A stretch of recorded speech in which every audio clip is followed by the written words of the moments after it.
All right, so let's turn our attention to motivating students to write. So what do you guys do to motivate your students? Turn and talk about that at your tables for just a second.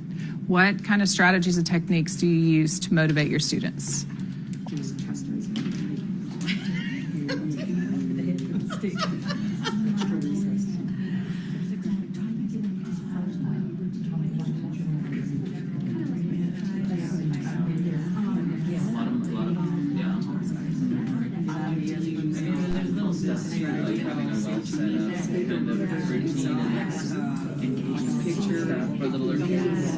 They want to write like just like stuff that they can enjoy. All right. All right. So question for the group. Did you or anyone in your group mention something about generating ideas? Some kind of strategy that generates ideas? Yes. I see some heads nodding. Setting any goals? Okay. What about organizing? Oh, that whole beginning to write kind of piece. Yes, right? So if we were in a traditional training, I would give you a little bit more time to elaborate, right? But this is what I'm wanting to move towards, like generating ideas, setting goals, and that organization in the beginning. So speaking of setting goals, right? Here we have the writing planning checklist. Do you have your Unit 8 handouts? Excellent. Okay, find the writing planning checklist. Page 1, right? Shouldn't be hard to find. So we have this writing planning checklist. Much like comprehension planning, writing is a component of instruction that we must plan. We can't wing it. It doesn't just happen, spontaneously. We have to plan. We have to plan. And so here are the components we really want to think about. What's the task? What's the assignment? What's going to be the specific prompt? Who is my audience? And what is the purpose for writing? So if I think about these questions, I'm trying to teach this process of writing and having my students to think about what am I writing and what is the assignment? They really have to understand that, right? So I have to plan, how is that going to look? What is it and how is it going to look? How can I support my kiddos in this idea of knowing what they're writing, what the assignment is, what the specific prompt is?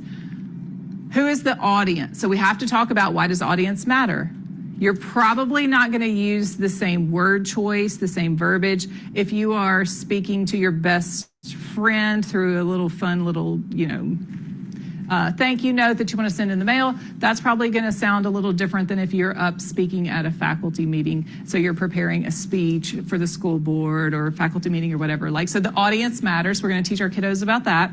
We're going to think about who we're sharing with, and then we're going to think about the purpose. Why am I writing? Am I entertaining someone? Those are my favorite. Am I inspiring someone? Is it to explain something? Is it to persuade, right? Some of us are really good at persuasion, aren't we? You have some people in your tables who are good at persuading. They persuaded you on those vocabulary and challenging language pieces, right?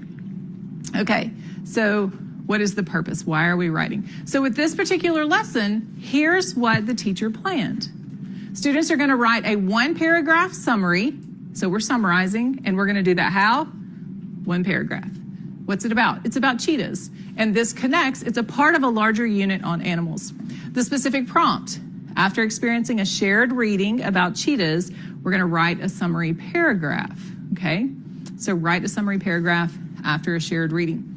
The audience: first shared with partners. What does that facilitate?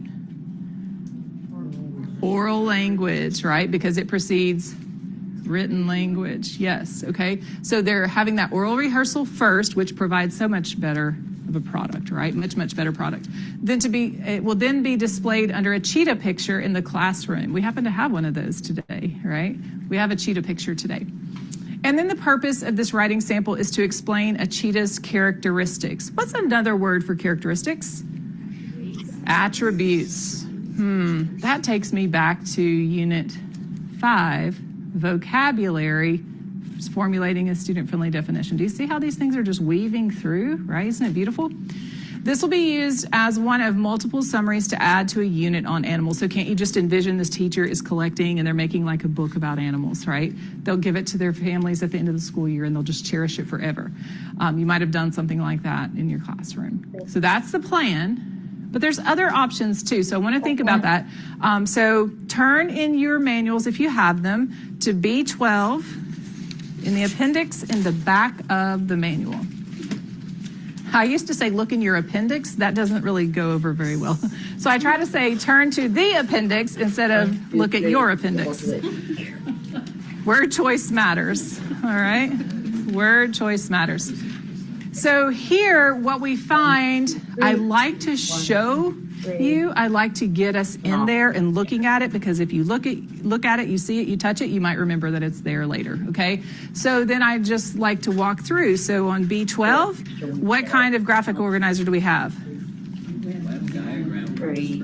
Oh, so if I have a text that seems to be more of a descriptive type of text that's describing something, it would lend itself to this graphic organizer, right?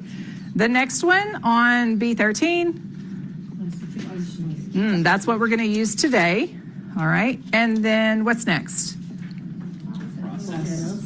Process. So it's a sequential piece. Maybe, what's something we could be reading about that might follow a sequential? How to make a sandwich. Are you hungry? No? Okay. What?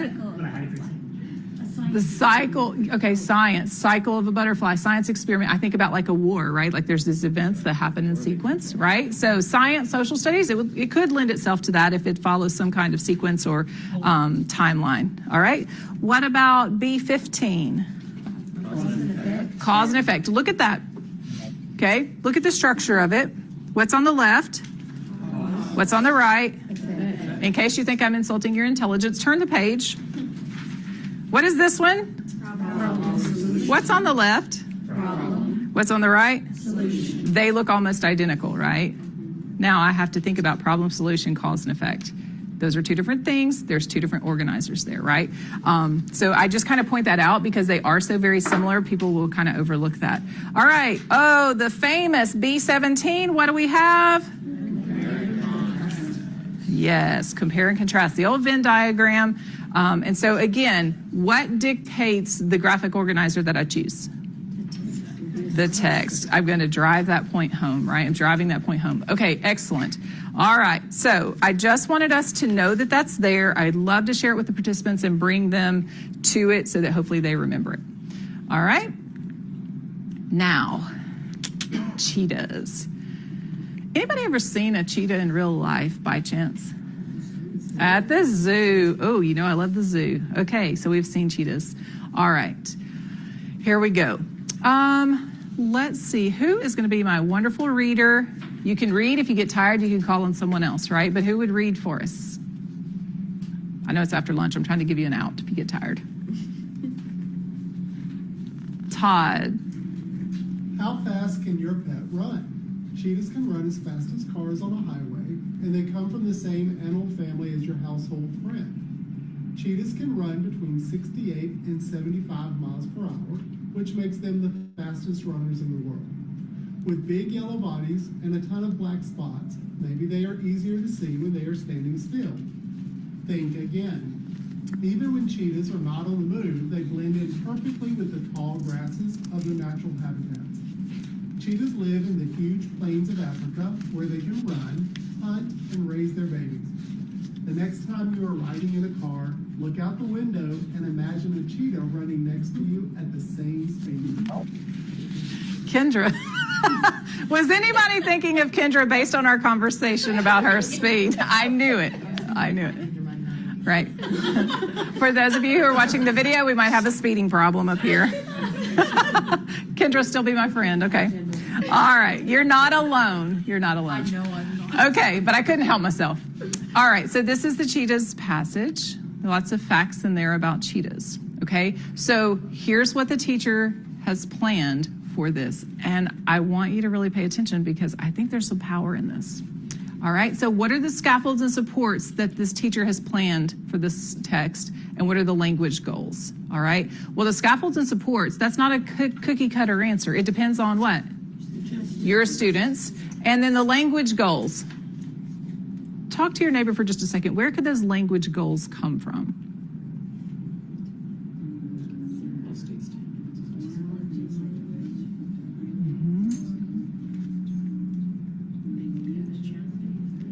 All right, so let's talk about it. I heard a few little ideas, but share them out. Patrick, what'd you say?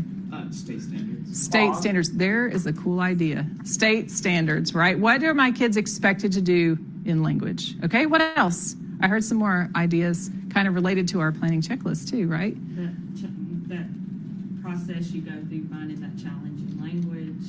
Okay. Or vocabulary. Okay, things that I notice that they are having, like it's the evidence as a teacher, right? I'm being prescriptive, and it's like, what are my students having difficulty with, right? That's something I'm going to work on too, okay? Also look at writing in the future because it's language goals, and then that's going to be writing eventually. So Yes. whatever your writing standards too are can be included. Yes. And so it could be something like, my kids really, the state standard says they should be writing complex sentences about, but we haven't even mastered compound sentences, right? So I might have to scaffold even with that. So you have to know what can they do and where they're supposed to be. That's also going to help, right? So this is not a cookie cutter answer either. So this is what the teacher decided to do, and this is brilliant. After reading a passage about cheetahs, we worked together to do what? Brainstorm what? Brainstorm vocabulary to use during writing. Now, can I just say, I remember my kids saying the same thing over and over and over. Cheetahs. It's about cheetahs. How many times are they going to put cheetahs in that passage? 79,403, right? Cheetahs. Every sentence begins with cheetahs. And so I love this idea. I think I can envision this teacher's like, I know that's what's going to happen, so I'm being proactive. I'm not going to let them choose cheetahs 1,000 times. So we're going to brainstorm it. Next, students are guided to take notes on a classification example or graphic organizer. Using this organizer, students then orally rehearse a summary. Why would we orally rehearse? Speech to print. That's right. Oral language precedes written language. Excellent. Lastly, they are ready to conference as they write, edit, revise, and provide a final copy for publication. Okay, so what are the language goals? This teacher said, whoa, we need to use complete sentences, right? Can I get an amen on that? Yes, like can we just write in complete sentences? Not incomplete, but in complete sentences. All right, the complete sentences that combine the details found within the cheetahs passage. So it's not just random sentences, but now I'm helping them to combine details found within the cheetahs passage. So I bet this teacher has seen some evidence of needing support in this area. Okay, so look at your text. Page 18, you see cheetahs, right? So there's a couple of approaches here. We can talk about, all right, what did the author say? When we think about cheetahs, what part of speech is cheetah? Noun. What is something that could stand in place of or represent a noun, but it might not be a noun? Pronoun, right? So let's think in terms of nouns and pronouns. How could we name cheetahs? Oh, I said 18. I'm sorry. That's my slide number. That's my fault. 19. Yes. I'm sorry. That's my fault. Thank you for letting me know that you were lost and confused, right? That was my fault. I needed to clarify that. So we're on your handouts, page 19, looking at the text. So this side of the room, okay? This side of the room, I want you to look at all of the ways the author named the cheetah, okay? This side of the room, different task. I want you to brainstorm, are there other ways that we could name the cheetah? Words that we could choose to stand in place of cheetah, okay? But they have to mean the same thing or be in the same category, right? Like we can't say penguins, right? Okay, so it has to be a different way to name or to describe or mention cheetahs. So just a refresher, this side is looking at what the author used for cheetahs. This side is thinking about, are there any other ways? Can I think of other things that I know from my background knowledge about cheetahs?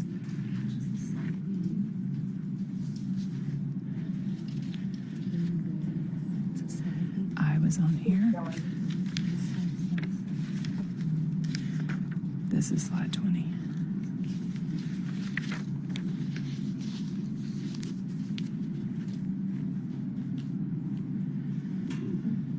Okay, wonderful. You've done great. All right, so this side over here, author. How did the author name the cheetahs? The cheetah. What words? Really just named them besides cheetah. There. Okay. All right, so if I'm looking at the text, I see cheetahs. All right. What else? They. Anything else? Them. Their. Okay. That's it. Okay. What about on this side? What are some other ways? We see some up here. Maybe you thought of something different. The cat. Okay. Large cats. This animal. Spotted cats. Predator. All right. Are cheetahs predators? Okay. What if a student said birds? That would not be accurate, right? Sometimes we always give examples, but we don't give non-examples. All right. So there's lots of different ways. I have had participants say these beasts. They refer to them as beasts, right? Like in a positive way, like you're a beast, right? So these like they have, they have some great attributes. They're beasts. All right. What are some adjectives? This time we're going to look at this side. Author. What are adjectives that the author used to describe the cheetahs? This time you guys get to be creative. What are some adjectives that you know? Thinking about what you know about cheetahs, what are some adjectives you could describe? You could use to describe cheetahs. Oh, keep it up. Write them down. Nice.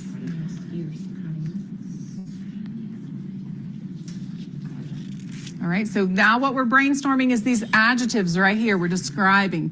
I'm giving my students opportunities, different ways to describe the cheetahs from what the author said. We don't always have to just restate it. Okay, so in a traditional training, I probably would give just a little bit longer for people to brainstorm and collaborate and think about this, but maybe you have something like this. If you have something to add, right, what are some adjectives that either the author, you want to add from the author, or that you guys thought of?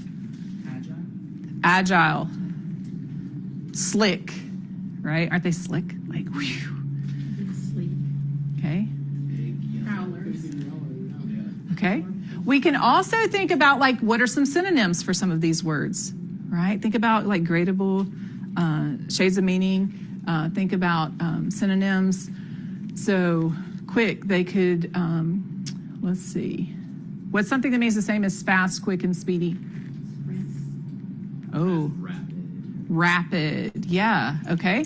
Excellent. And so you kind of get the gist of how this would go, right? So then we can brainstorm collaboratively in groups, in quads, in small groups, actions. What are some verbs? What are some actions that cheetahs do? Like the author has plenty there in the story, right? Running, sprinting, blending in, hunting. What are some different ways to say those words? Like hunt. What's another word for hunt? Stalk. Yeah. Kill. Yeah. Prowl.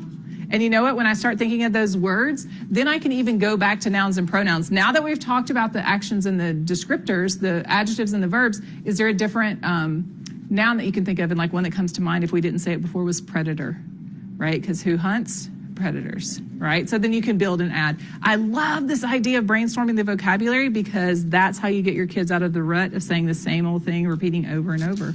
So I think that's brilliant.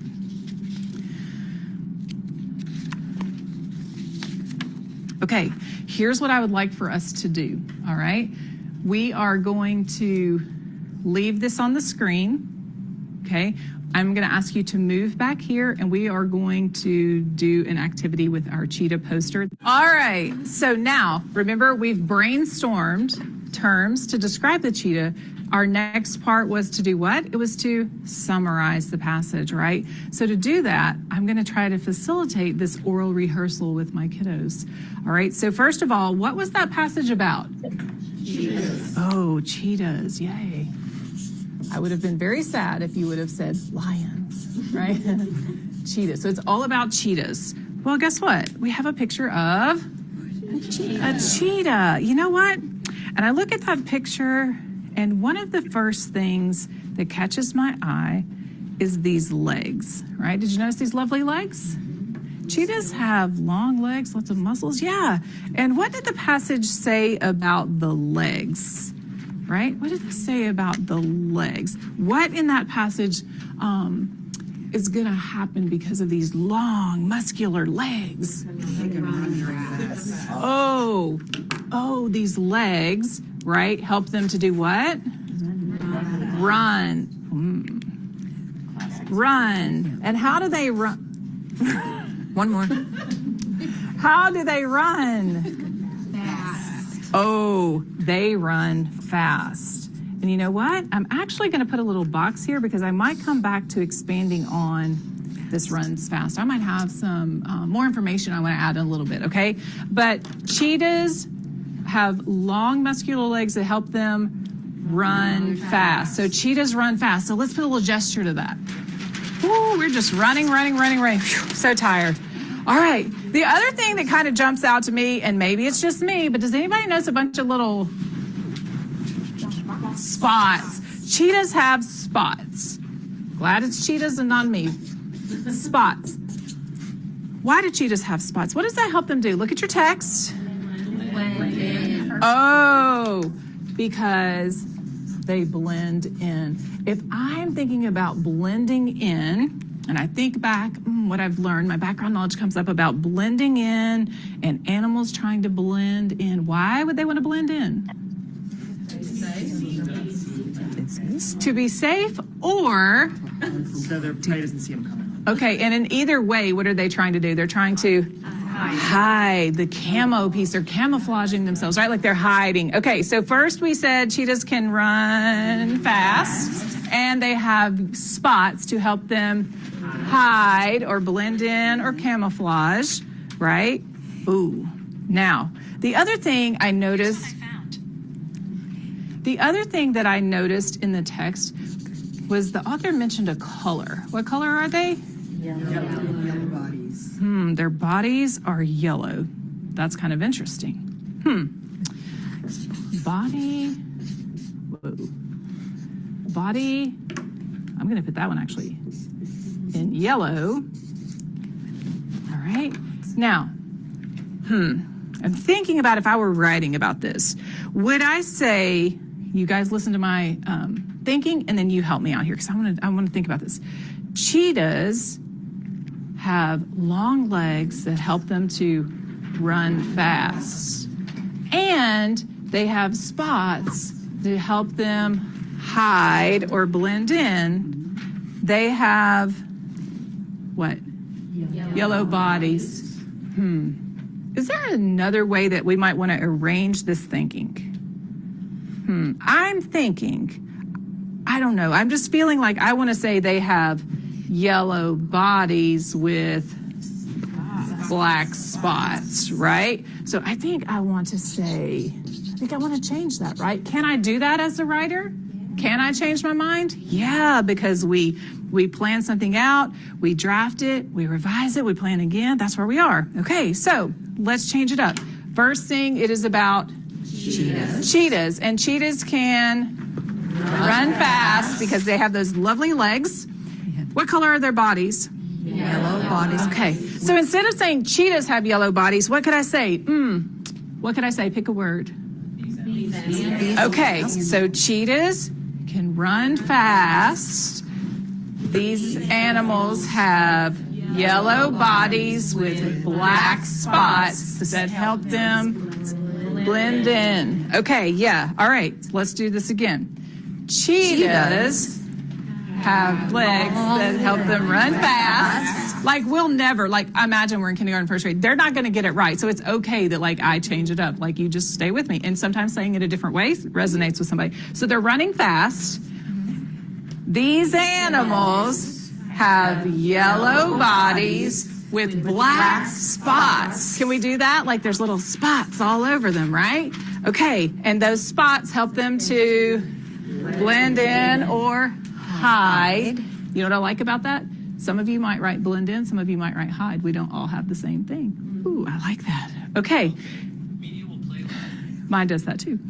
All right, now, what else did we learn in that passage? We learned about things that they do. What do what do cheetahs do? Oh, they hunt. The author told us that, right? They hunt. Okay, what do they hunt?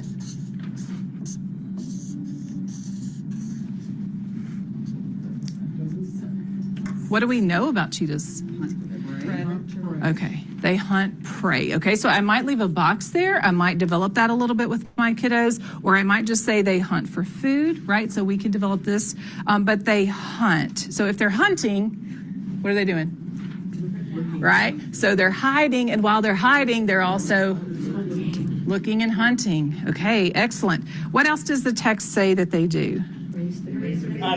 They raise their babies. Okay. Babies. And with that, they raise those babies, right? Okay, so they hunt, right? And they raise babies. All right. Now, let me think about this, all right? Yeah, so I'm thinking that I want to add a little bit more information about this blending in, right? It's okay. I'm like thinking about all the things they do, and now I'm starting to elaborate. So they have yellow bodies. They have black spots that help them to blend in or hide. Where are they hiding? In the tall grasses. All right, tall grasses. So I could extend that there with tall grasses. Okay. All right, now let's see where we are. What's my topic? Cheetahs. Can you all see? Okay, cheetahs. Cheetahs can run fast because they have long muscular legs, right? We can expand that, however. All right.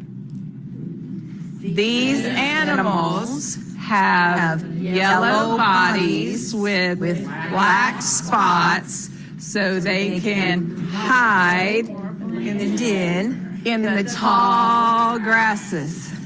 Okay, now what we know is there's two more things that cheetahs can do, but I don't know if I want to say cheetahs again. What do you guys think? They can do what? Hunt. Oh, I heard somebody say hunt food, so we could add the hunt part and the food, right? They're going to hunt food. Hunt food and raise babies. Wow, these animals are really talented. Okay, so now we know a lot about cheetahs so far. So now what we want to do is how do we summarize that? How do we wrap that up? What's going to be our conclusion? Okay, what do you think? So we've got characteristics. They can run fast. They can hunt.